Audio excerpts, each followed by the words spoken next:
everyone for joining us today, both in person and virtually. My name is Taylor Pierce, and I'm a senior economist here at OMFIF, and it's a pleasure for me to introduce Francesca Hopwood-Rode today, who will be giving a presentation on some of the work that the BAS Innovation Hub London Centre is doing. Francesca heads the center, and she has a lot of and she'll be sharing some of the most exciting developments going on at the London Centre. So before I hand it over to Francesca, I would just like to draw your attention to the poll which accompanies this session. Great, so if you could answer the poll on the virtual platform, we can reveal the results after the presentation. And with that, I'd like to hand it over to Francesca. Thank you. Right, let me squeeze this way. I think I'm going over here. So first of all, good afternoon. It's really nice to see some familiar faces and friends in the audience. And thank you very much to Taylor and the OMFIF team for inviting me to join you to contribute to this two-day symposium. The title of this discussion tantalizingly suggests that I'm going to draw back the curtain and reveal the inner workings of the London Centre. And in some ways, that is what I hope to do through the lens of one of our first projects in the London Centre, our retail CBDC project, Project Rosalind. But what I also hope to leave you with today, through this next half an hour, is how we have sought to draw back that curtain through our practical experimentation, to engage, how we've sought to engage with colleagues from across the central banking community, the wider public sector and the private sector in the spirit and application of collaboration, one of the central characteristics of the Innovation Hub. So oh my gosh, look what's happened there. So for those of you for whom this is your first introduction to the Innovation Hub, I'm going to start by setting the scene, which I probably need to do given that slide has gone a little bit skew-if, but let's carry on. I fear the kind of theatrical motif of drawing back the curtain might be stretched a little throughout this presentation, but I will try not to stretch it too far. The BIS Innovation Hub was founded a little over 3 years ago, with three main aims: to horizon scan, to identify those critical trends in emerging technology and explore their relevance to the central banking community; to develop public goods, so namely technological proof of concepts and prototypes that seek to enhance the functioning of the global financial system; and finally, to act as a focal point for innovation specialists across central banks to share insight and best practice. And this is best represented by the BIS Innovation Hub's network.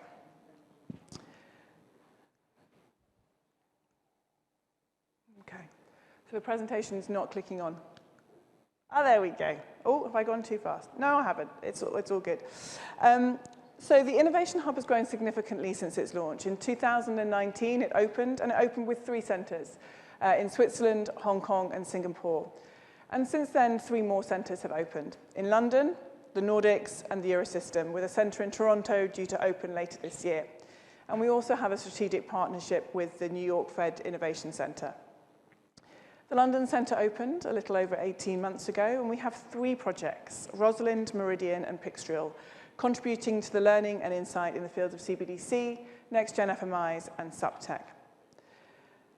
And one of the features I want to share with you is how we go about delivering our public goods, that sort of central piece of the slightly mangled jigsaw that you saw a couple of slides ago.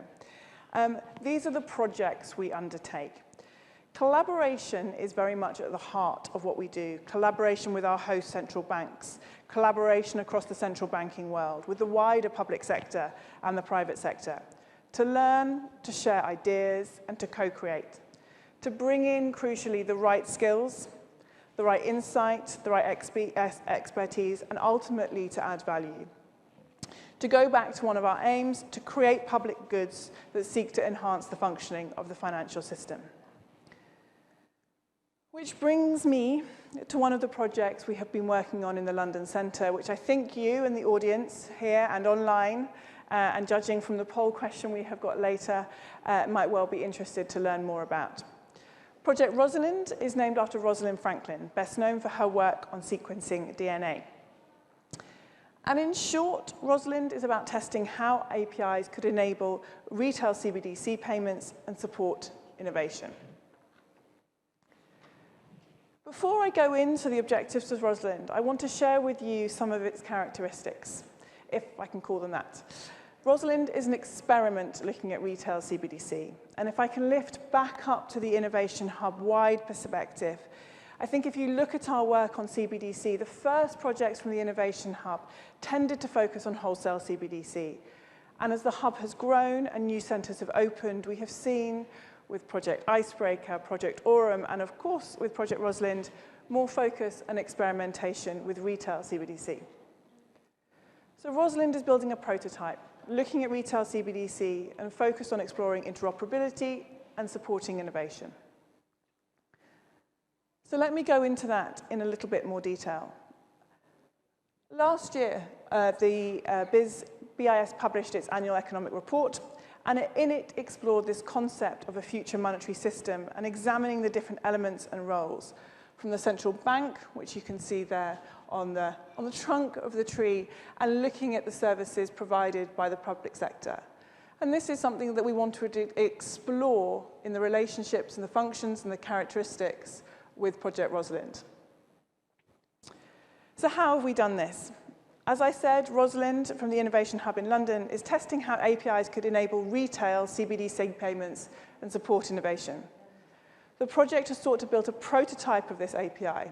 So on this diagram, we've been focused on this green layer, starting very much from the basic functions and gradually and iteratively adding complexity and more advanced APIs, designing with user input and developing these for use. And I'll talk a little bit more about this approach shortly. But the objective was very much to explore how the interface could best enable a central bank ledger to interact with private sector providers and safely provide retail payments. We explored functionality, and I have kind of hinted at how we have done that. And engagement and collaboration with the private sector and others has been at the heart of this. But really thinking to build out that core set of APIs and then layer in additional complexity as we have moved through. We have also looked at interoperability, really seeking to make recommendations on how interoperability could be achieved through different design choices and reflections on risk, opportunities, and trade-offs. On adoption, really thinking about what the scope of innovation and the breadth of use cases could mean in terms of enabling adoption and engagement. And finally, thinking about the ecosystem, providing insights on how that relationship between the central bank and the private sector providers could work.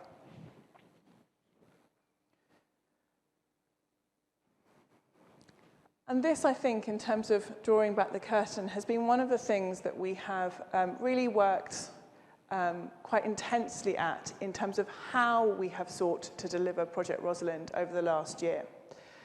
So in the first phase, we were really seeking to build out the prototype, the set of APIs.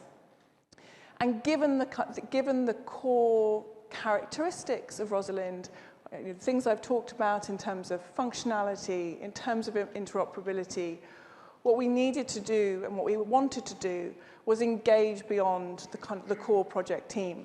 And we sought to do that in two ways. And we did this very transparently. We sought to work with a group of API experts to advise on core characteristics and design choices as we went through. And we also sought to work with a core set of use case providers from across the public and private sectors to help us really build and into that functionality from the start, really inform the design and the use cases that we wanted to go after, to help us test and iterate those API functionalities. And then as we moved through the second, and so also what I should say is what was really important to us about this was also to kind of show our workings out. So one of the things that we looked at as part of the end of phase one was to do an event where we brought together fintechs across the UK, academia, the central banking community from across the world, and really showed them what we had done. Showed them what we had built, showed them some of the use cases that had been built and tested on Rosalind, with a view to, as I said, showing our learnings as we were going along, and really seeking to engage in a conversation about how that had worked and what some of our key insights were. And then we moved into a second phase, and some of you might have seen that the second phase of Rosalind was a Rosalind tech sprint that we ran a couple of months ago. And that was very deliberately targeting the second two characteristics of Rosalind, really thinking about how to support adoption and ecosystem building. So we had a huge interest from across the world to participate in the tech sprint. We whittled that down to a core number of teams. And we were really looking at that to really broaden and deepen engagement across the global fintech world, to see the breadth and the depth of the use cases that could be explored and could be developed.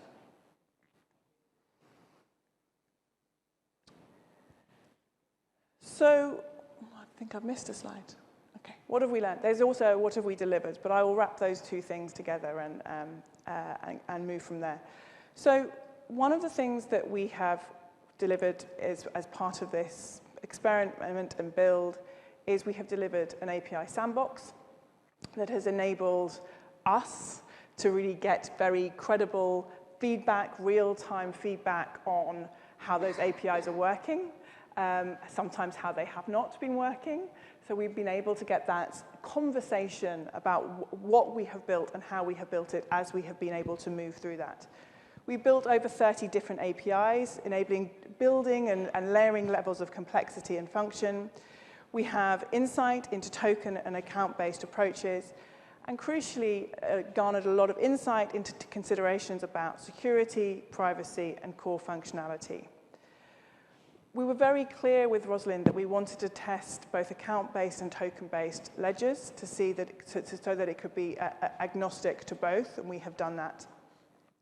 But we've also been really clear to, in terms of thinking about the engagement across the ecosystem, how we have done that in terms of the right guardrails to put in place, the right experience, the right ways of shaping that through kind of expert groups, API use cases, and beyond. And to get that kind of increasing layering so that we can get that insight, we can share that in a conversation as we have built out the Rosalind functionalities.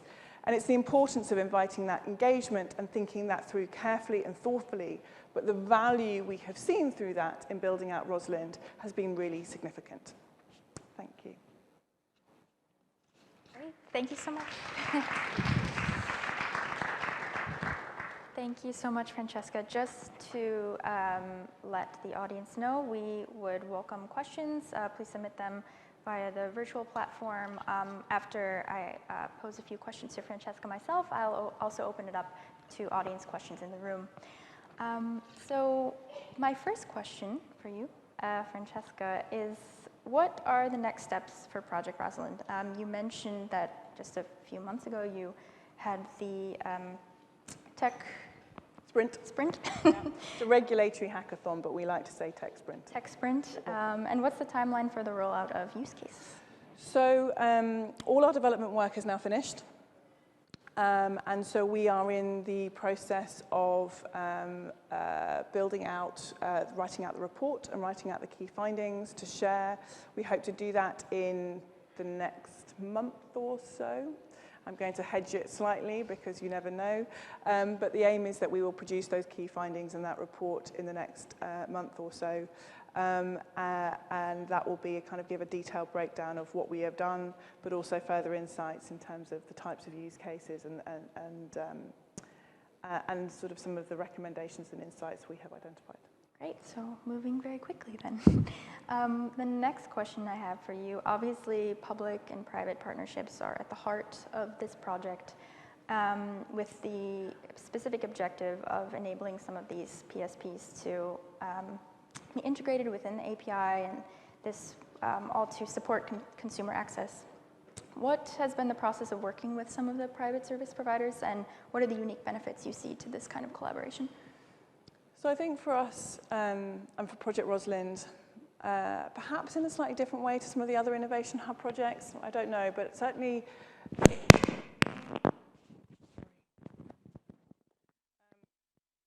was thinking about, from the off, how to engage the private sector was a really key part of what we were seeking to do. What we were looking at was the kind of the distribution of retail CBDC, and so the engagement with the private sector had to sit as a key element of that. And when thinking about what became important was thinking about how to do that in a way that enabled good quality conversation, sharing of insight, the value exchange, the reciprocity, and doing it, frankly, sometimes in a way that was opened up our project. Maybe at normally we sort of publish the end results, and this was about bringing people in at a much earlier stage. But it was a really critical part of the success of what we were seeking to do. A couple of insights from it. There is no shortage of interest in what we were trying to do. There was, in fact, there was an avalanche of interest, clearly, in what we were seeking to do. So we thought really carefully about the best ways to construct that. And we did two things. So we really wanted to get and engage with experts from across the world to get their input and their consideration and their expertise on some of the conversations and considerations we were having around ISO messaging, FAPI standards, those kind of things. We also, as I said, wanted to invite a small group of use case builders in from the start to help us build out that core functionality and think about what that core functionality needed to look like. We had to think about how to incentivize that, how to create the right structures and guardrails around it. One of my colleagues, I think, kind of sometimes likens central banking and innovation to sort of slightly sometimes challenging bedfellows. But I think what I think for us in this context was around how do we construct that in a way that has the right and appropriate, as I said, guardrails to support really good quality conversation and exchange. And then thinking about kind of, maybe a kind of an iterative approach. So we took in that phase one, that kind of staged incremental approach of working with a small group of expert advisors and a small group of use cases, and then sought, with the tech sprint to kind of build that out and invite further engagement and invite more participation and more engagement. And I think our reflections have been that has been hugely valuable, both in helping us to build, but also in helping us to think about how we have done that. And one of the things that's been important to me, kind of in working on this, is inviting feedback into how that has felt for our colleagues who have participated as expert and as use case providers.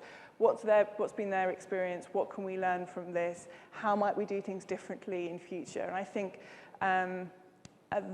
that's a really important part of an innovation process as well, to kind of really ask those kind of questions, to seek that input and seek reflection on what we could do differently or better or the same in future. Great, thanks for walking us through the process. Can you speak a little bit about some of the challenges you faced as well, whether that was more on the legal or regulatory side, the tech side, or otherwise, and what are the key takeaways there?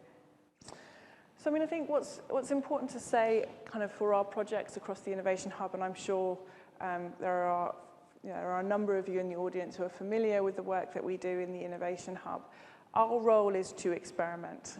Our role is not to opine on regulatory or legal issues. Our mandate is to experiment with technology in order to inform. What I would say is, I think if we, as I said it when I was talking to you from the lectern, we did a lot of work in the early years of the Innovation Hub, where the work was focused on wholesale CBDC. And I think about 50% of our work to date has been in the wholesale CBDC space, more or less. And we published a report that's available, Polka, which summarizes some of the key insights from those experimentations on wholesale CBDC. And I think what those speak to is those experiments have proved that it is possible, it is feasible, and actually the next set of considerations, which is not for us to opine on, is what then becomes on the regulatory and legal considerations. And in a slightly different space, one of the other projects that we recently published from the London Centre was Project Meridian. We do like a project name in the Innovation Hub. And you will see in that report that we expose some of the legal considerations that might come. And so I think increasingly and the Polka report is a really good example of this, is providing a kind of an overview and a narrative of some of the things that we have observed in our experimentation, and then engaging with others to kind of opine and reflect on what that might mean and what the implications are.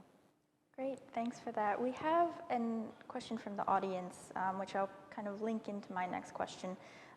This is from Meludi Mufad, the trade finance manager of Oddcar Bank. His question is, what is the blockchain platform where the tests are being built?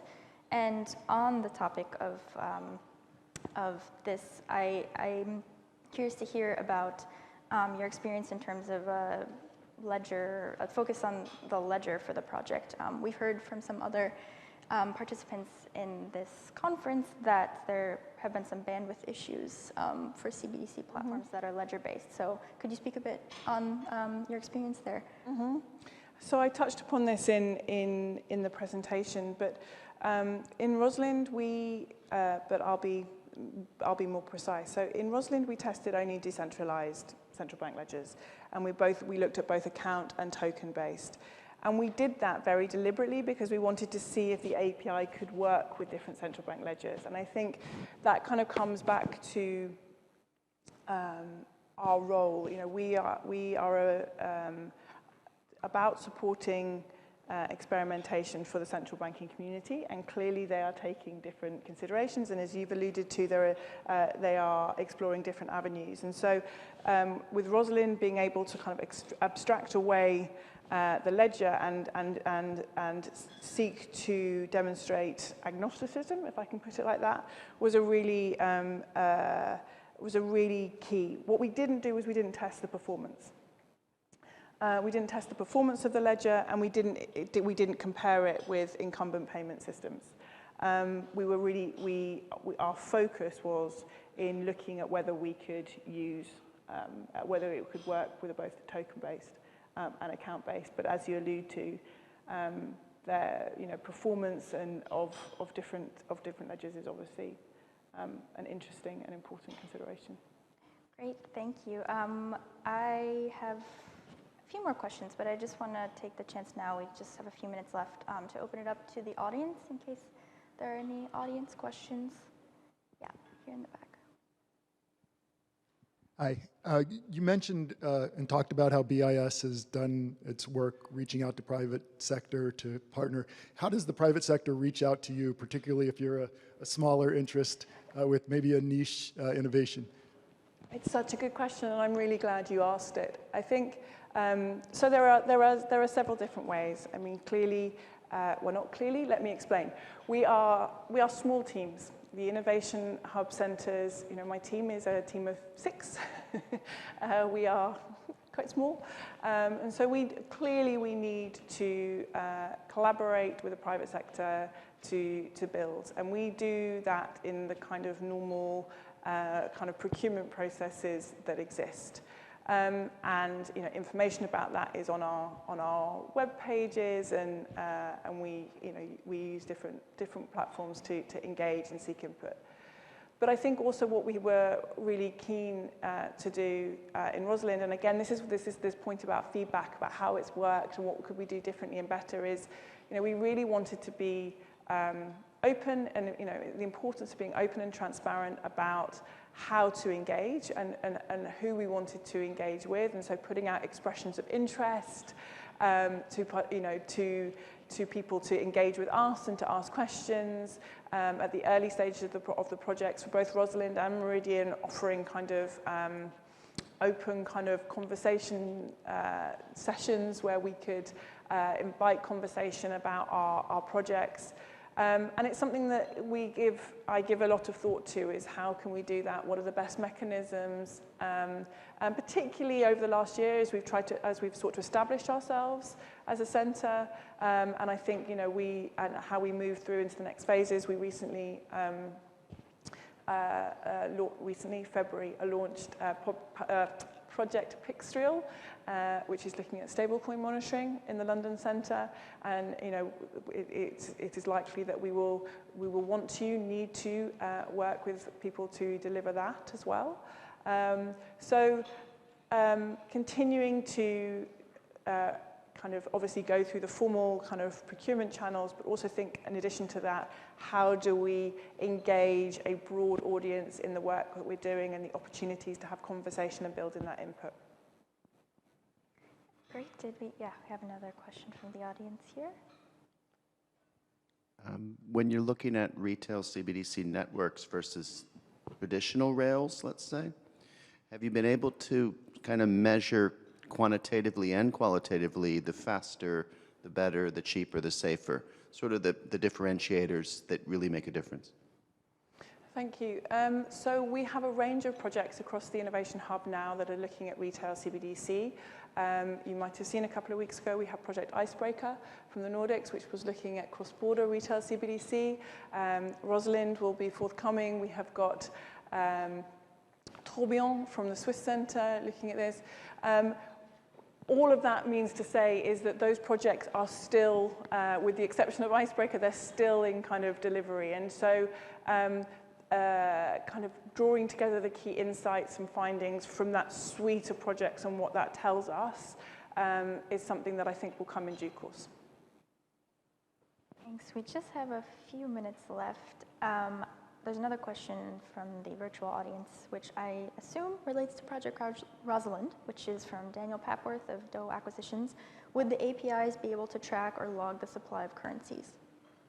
That is a really good question, and I don't know the answer to it, but I can take it away and check. Okay. Well, thank you, Daniel, for your question. We'll get back to you on that. Any other questions from the audience? Well, my question is also on Project Rosalind. Where do the KCY or AML responsibilities fall within the system? And does the BIS have any recommendations on ensuring transparency, privacy, and efficiency here? So in Rosalind, what we sought to do was the AML and KYC responsibilities sat with the payment interface providers. Mm-hmm. That was one of the key elements. Clearly, and I think it comes into your poll, kind of privacy and is a really important, clearly, a very important consideration. We thought very clearly and very hard up front about the privacy model for Rosalind. And I think, going back to Project Tourbillon from the Swiss Centre is looking at privacy and, very clearly as part of its remit. And so I expect that there will be a continued focus on privacy in our retail CBDC work and experimentation as the kind of centres sort of look to further deepen and expand their portfolios. Great, thank you. If there are no other questions from the audience, I'd like to then see the results of the poll. So it looks like there's a clear winner here in terms of biggest concerns around CBDC, and that would be excessive state control of payment systems, beating out failure to achieve mass adoption, so take up security of transactions and privacy of payments and transactions data. Any thoughts, Francesca? Excuse me.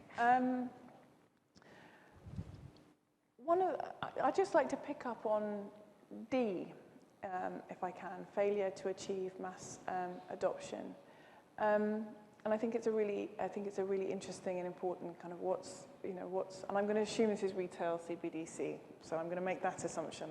Maybe I'll make that clear. But I think kind of what's the use case? What's the kind of the need? And I think that's one of the things that we were, that's clearly what we were looking at with Rosalind, which is, what are the range of use cases that could potentially come forward when we kind of open this up to wider private sector engagement, and what could they look like? And I think that has been a really important part of starting to kind of invite and lean into the experience and the kind of innovation that sits in the private sector, who is, as we've seen in Rosalind, thinking about the different use cases that might exist. Now, whether that is ever taken forward and whether that then converts into adoption, clearly I don't know. But I think what we have seen with Rosalind is that there are a spread of use cases that are coming forward, some that we would expect to see, and a range that have looked at things like digital inclusion, for example, that are interesting and different and present a different perspective. Great. Well, I think, unfortunately, we are out of time. Thank you very much for taking the time to speak to us today about all of the exciting and innovative work that the BIS is doing at the London Centre. And yes, thank you. Would you like to join me in a round of applause for Francesca?